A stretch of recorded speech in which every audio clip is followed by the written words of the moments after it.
isa, pack 1. Pag dalawa, pack 2. Pag ito, inapakan.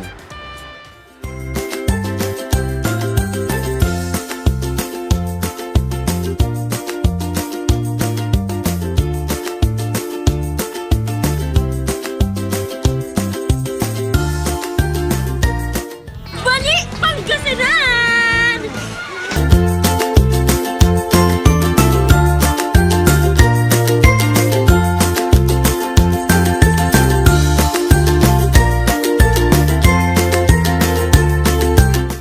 Ito ang pinagmamalaking biyaya ng Bani, Pangasinan. Ang kanilang matatamis na pakwan. Kaya,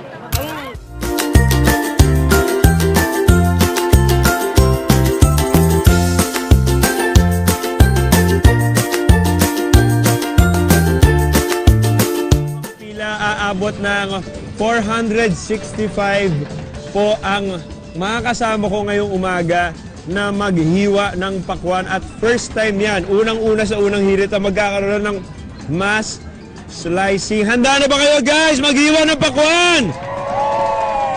Ready na!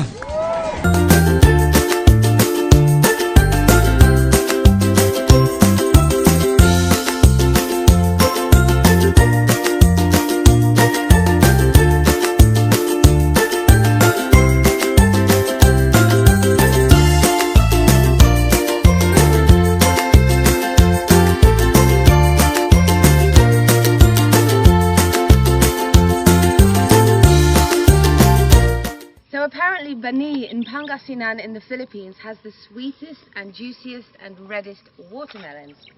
And every year around January they hold a watermelon festival and it's an amazing time. Everybody is eating watermelons, they have watermelon carvers and competitions like this. They have competitions I think where they eat without their hands and they get into the food. And the women wear these beautiful costumes with watermelon helmets and hats, and everything is watermelon. So I would love to go, and I encourage everyone, if you're passing this way and if you're not passing this way, just to come along and enjoy the Watermelon Festival of Bani. That's the Pakwan Festival in Bani, Pangasinan, Philippines.